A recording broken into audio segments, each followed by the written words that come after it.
एक गांव में गौतम बुद्ध का बहुत बड़ा आश्रम था। वहां पर एक प्रसिद्ध बौद्ध गुरु रहते थे। वहां पर उनका एक शिष्य बहुत बोलता था। वह हर समय इधर उधर की बातें करता था। जब वह दान लेने के लिए जाता तो हर घर से एक नई कहानी लेकर आता और आश्रम के दूसरे शिष्यों को सुनाता था। एक शिष्य की दूसरे से बुराई करता, चुगली करता और दूसरों के सामने अच्छा बनने का प्रयास करता। खुद के मुंह से ही खुद की तारीफ करता रहता और हमेशा ही खुद को गुरु के सामने सबसे बुद्धिमान और उत्तम साबित करने का प्रयास करता। वह खुद को सभी शिष्यों से अलग और श्रेष्ठ मानता था।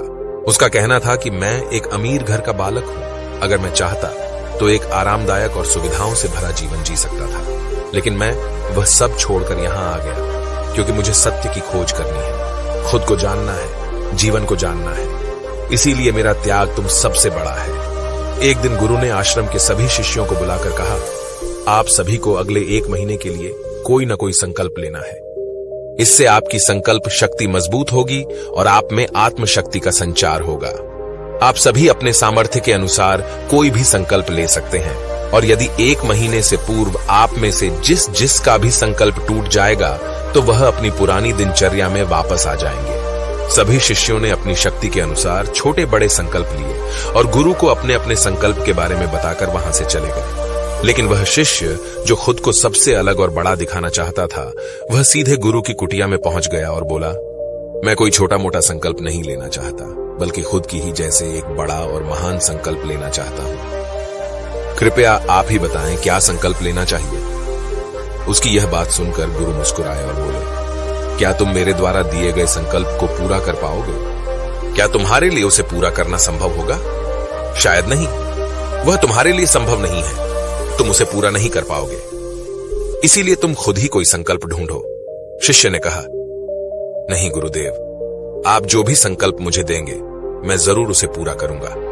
गुरु ने कहा, ठीक है, तो तुम अगले 1 महीने तक चुप रहोगे, मुंह से एक शब्द भी नहीं निकालोगे। यही तुम्हारा संकल्प है। शिष्य ने कहा, गुरुदेव, यह भी कोई संकल्प है? यह तो बहुत ही आसान है। 1 महीने तक चुप ही रहना है। आप कोई बड़ा संकल्प दीजिए जो मेरी योग्यता के लायक हो, जिसे पूरा करने में मुझे समस्या हो। गुरु ने कहा, पहले तुम इस संकल्प को तो पूरा करके दिखाओ। शिष्य ने गुरु की बात मान ली और वह उसी समय चुप हो गया और पलटकर कुटिया से बाहर चला गया। उसे चुप रहना बहुत आसान लग रहा था। उसने एक दिन तो जैसे तैसे चुप रहकर काट लिया, लेकिन दूसरे दिन से उसके मन में ना बोलने का बोझ बढ़ने लगा। तीसरे दिन उसे भारीपन महसूस होने लगा और चौथे दिन उसके अंदर एक अजीब सी बेचैनी होने लगी, क्योंकि आसपास आश्रम के सभी शिष्य एक दूसरे से बातें कर रहे थे। वह भी अपना पक्ष उनके सामने रखना चाहता था, उनकी बोलती बंद कर देना चाहता था, लेकिन उसका संकल्प उसके आड़े आ रहा था। इसीलिए वह पूरे दिन सिर्फ मुंह और आंखें बनाता रहता। इसी तरीके से कुछ दिन और बीते और वह शिष्य बीमार पड़ गया। उसका सिर फटा जा रहा था। उसका खाने पीने तक का मन नहीं कर रहा था। वह सिर्फ बोलना चाहता था। वह गुरु के पास गया और उनके सामने बैठकर लिखकर उन्हें बताया, गुरुदेव, मैं बोलना चाहता हूं। बिना बोले मुझे सांस नहीं आ रही। मेरा दम घुटता जा रहा है। मैं अंदर ही अंदर पागल हुआ जा रहा हूं। मैं क्या करूं? संकल्प तोड़ दूं क्या? यह पढ़कर गुरु मुस्कुराए और बोले, संकल्प तो तोड़ने के लिए ही होते हैं, लेकिन जो अपने संकल्प को पूरा कर लेता है वही अपनी आंतरिक शक्ति को बढ़ाता है, और जो अपनी आंतरिक शक्ति को बढ़ा लेता है वह समाज और जागृति की राह पर आगे बढ़ जाता है। संकल्प का लेना भी तुम्हारे हाथ में था और इसे तोड़ना भी तुम्हारे ही हाथ में है। तुम्हारे बहुत से भाई अपने संकल्प को तोड़कर अपनी पुरानी दिनचर्या पर वापस आ चुके हैं। अगर तुमसे नहीं हो पा रहा तो तुम भी संकल्प तोड़कर अपनी पुरानी दिनचर्या पर वापस जा सकते हो। लेकिन याद रहे, अगर आज तुम इस छोटे से संकल्प को नहीं संभाल पा रहे तो तुम अपनी बाकी की पूरी जिंदगी को कैसे संभाल सकोगे? बाकी फैसला पूरी तरह से तुम्हारे हाथों में है।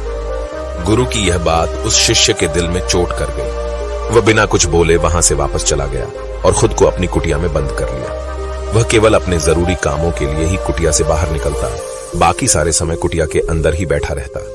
15 दिन बीत चुके थे और आश्रम के लगभग सभी शिष्यों का संकल्प अब तक टूट चुका था, लेकिन उसका संकल्प अभी भी जारी था। संकल्प लेने के बाद से अब तक उसने एक शब्द भी नहीं बोला था।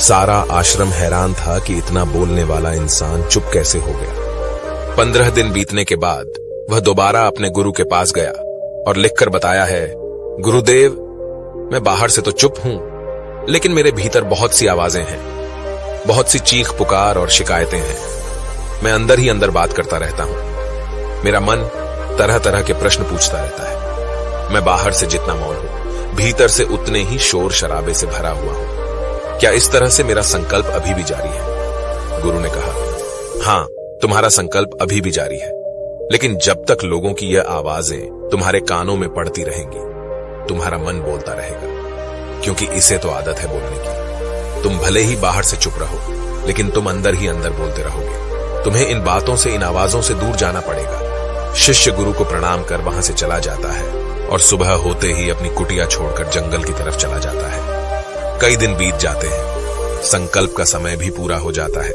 लेकिन शिष्य लौटकर नहीं आया। आश्रम में सभी को डर था कि कहीं जंगली जानवर ने उसे खा ना लिया हो। इस बीच उसे ढूंढने की बहुत कोशिश की गई, लेकिन वह कहीं नहीं मिला। सभी गुरु भाइयों ने मान लिया था कि जंगली जानवरों ने उसे अपना शिकार बना लिया है, लेकिन गुरु को ऐसा नहीं लगता था। एक दिन आश्रम का एक अन्य शिष्य गुरु के पास आया और बोला, गुरुदेव, हमारे उस अधिक बोलने वाले भाई के साथ क्या हुआ होगा? क्या जानवर ने उसे मार दिया होगा? गुरु ने कहा, हो सकता है कि जानवरों ने उसे अपना शिकार बना लिया हो, लेकिन उसके न लौटने की एक दूसरी वजह भी हो सकती है। शायद उसे वह मिल गया है जिसके लिए वह गया था। फिर शिष्य ने पूछा, गुरुदेव, क्या ज्यादा बोलना इतना हानिकारक होता है? गुरु ने कहा, इंसान के जीवन के बहुत सारे दुखों में से एक दुख यह भी है कि वह कभी चुप नहीं रह सकता, हमेशा कुछ ना कुछ बोलता ही रहता है। सिर्फ हमारे बोलने के कारण हमारे आधे से ज्यादा दुख पैदा होते हैं। परिवार के अधिकतर झगड़ों की वजह हमारा बेमतलब बोलना ही होता है। हम में से कोई भी चुप नहीं रहना चाहता। हम बस सामने वाले को सुना देना चाहते हैं। जो भी हमारे मन में है, सब निकालकर उसके मन में बैठा देना चाहते हैं। उसे समझा देना चाहते हैं कि देख, तू गलत है और मैं सही। और इस तरीके से सब एक दूसरे की सड़ी गली बातों को ग्रहण कर रहे हैं। इस तरीके से सुनने और सुनाने का यह काम जिंदगी भर चलता रहता है।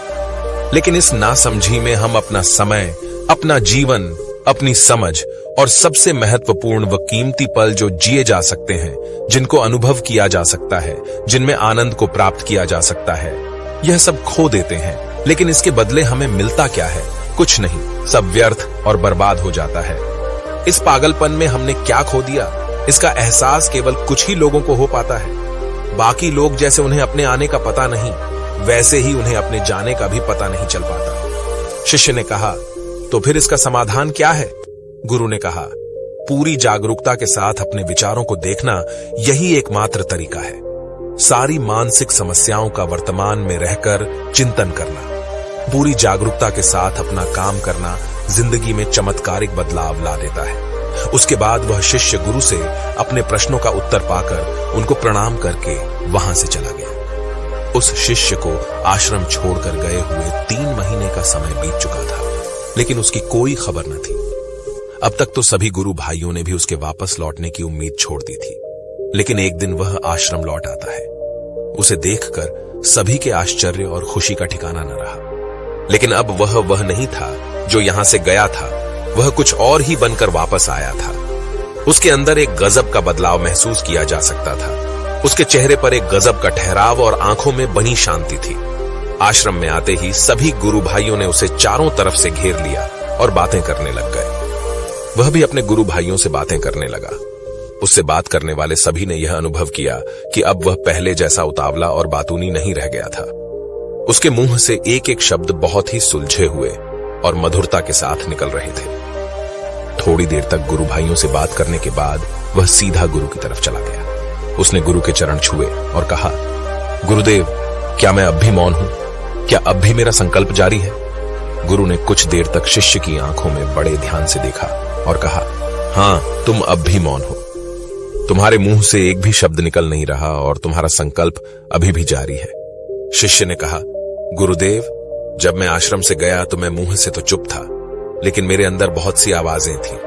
मन में बहुत से प्रश्न थे और वह बंद नहीं हो रहे थे, तो मैं जंगल में चला गया, इस उम्मीद से कि वहां मुझे शांति मिलेगी और मेरे मन की बकबक कम हो जाएगी। लेकिन मैं जितना एकांत में जाता गया, मेरे अंदर की आवाज उतनी ही तेज होती गई। मेरे भीतर की पुरानी से पुरानी आवाज मुझे सुनाई देने लगी। तब जाकर मैंने महसूस किया कि मैं कितना गलत कर रहा था। जब मैं अपने परिवार वालों, दोस्तों को और गुरु भाइयों को बुरा भला कहता था तो उस समय मुझे लगता था कि मैं सही कह रहा हूं। जब मैं गुरु भाइयों की एक दूसरे से चुगली करता था और उनका मजाक बनाता, तब भी मुझे यही लगता था कि मैं उनसे बेहतर हूं और मैं सही कर रहा हूं। लेकिन उस दिन मैंने पहली बार महसूस किया कि मैं कितना गलत बोलता था। काफी दिनों तक ये आवाजें, ये शिकायतें मेरे अंदर चलती रही, लेकिन धीरे धीरे करके एक दिन ये सारी आवाजें मेरे अंदर से समाप्त हो गई। अब मैं भीतर से भी मौन हो गया। उस घने जंगल में बाहर से कोई बोलने वाला था नहीं और भीतर कोई आवाज बची ही नहीं थी, और मैं उस दिन पहली बार मौन का सही अर्थ समझा। मेरे चारों तरफ बहुत शांति थी। हालांकि अभी भी कुछ आवाजें आ रही थीं जो पहले भी आती थीं, लेकिन मैं उन्हें सुन नहीं पाता था। पर अब वह सभी आवाजें मुझे स्पष्ट रूप से सुनाई दे रही थीं। हवा के चलने की आवाज, चिड़ियों के चहकने की आवाज और पानी के बहने की आवाज। ये सभी आवाजें मैंने पहली बार पूरे होशपूर्वक सुनी। अपने चारों तरफ इतनी शांति मैंने पहले कभी महसूस नहीं की थी। तो इस शांति को भंग करने के लिए मैंने पहली बार अपने मुंह से कोई शब्द निकाला। मैं चिल्लाया, हे ईश्वर, ये कैसी शांति है? सभी कुछ इतना शांत क्यों है? ऐसा क्या हो गया? लेकिन मेरे चिल्लाने के बाद भी शांति भंग नहीं हुई। सब कुछ पहले जितना ही शांत था, बाहर भी और भीतर भी। हे गुरुदेव, मैंने अपने गुरु भाइयों से बात की, मैंने आपसे बात की। मैं बोल रहा हूं, मैं चल रहा हूं, मैं सब कुछ देख रहा हूं, लेकिन मैं अपने भीतर एकदम एकांत में हूं, मौन में हूं। भीड़ में होता हूं तब भी भीतर से अकेला एकांत में होता हूं। जब मैं खुद में भी शोर करना चाहता हूं तब भी एकांत में ही होता हूं। अब सब दिखाई पड़ने लगा है, सब सुनाई पड़ने लगा है। गुरु ने कहा, जब तक हम बाहर की तरफ बोलते रहेंगे, भीतर अशांति ही रहेगी। लेकिन जिस दिन हम भीतर की तरफ मुड़ जाएंगे, तब हमारे मुंह से कुछ भी निकलेगा, हम शांत ही रहेंगे। दुनिया में जितनी भी बुराइयां हैं, ज्यादातर हमारे बोलने से ही उत्पन्न होती है, क्योंकि हम चुप रहना नहीं चाहते। हम जितनी जरूरत है उससे कहीं ज्यादा बोलते हैं। हम सामने वाले को सुनना नहीं चाहते, बल्कि उसकी बोलती बंद कर देना चाहते हैं। उसे समझा देना चाहते हैं कि मैं कौन हूं, मैं क्या कर सकता हूं, और यही हमारी जिंदगी का मकसद बनकर रह जाता है। हमारी सारी ऊर्जा व्यर्थ के बोलने में बर्बाद होती रहती है। ऐसे ही समाज में लोगों का जीवन दुखों से भर जाता है, जो हमेशा एक दूसरे को सुनाने में लगे रहते हैं। कभी एक दूसरे को सुनना नहीं चाहते, समझना नहीं चाहते, और चुप रहना तो उन्होंने कभी सीखा ही नहीं, क्योंकि चुप रहना उन्हें छोटा महसूस करवाता है। भागे ताकि उन्हें ज्यादा न बोलना पड़े, ज्यादा सुनना न पड़े। वह एकांत में रहे और शांत रहे, इसीलिए आसानी से भीतर की यात्रा कर पाए। लेकिन अगर कोई चाहे तो इस संसार में रहकर भी एकांत में रह सकता है, शांत रह सकता है। लेकिन इसके लिए उन्हें अपनी ऊर्जा बचानी होगी, जिसे वह अब तक अपने व्यर्थ के शब्दों में बर्बाद कर रहे थे। दोस्तों, इस कहानी की सीख यही है कि व्यर्थ का बोलना ऊर्जा को नष्ट करना है। ज्यादा और व्यर्थ बोलना ही हमें अपने भीतर की ओर लौटने नहीं देता, क्योंकि यह हमें बाहर की ओर झुकाए रखता है। और जिन्हें भीतर की यात्रा करनी है, उन्हें अपने मुंह को बंद ही रखना चाहिए। मुझे उम्मीद है कि आपको यह कहानी पसंद आई होगी और काफी कुछ सीखने को मिला होगा। कहानी के बारे में अपने विचार आप हमें नीचे कमेंट बॉक्स में कमेंट करके बता सकते हैं। जाने से पहले वीडियो को लाइक करें और चैनल को सब्सक्राइब जरूर करें। नमो बुद्धाय।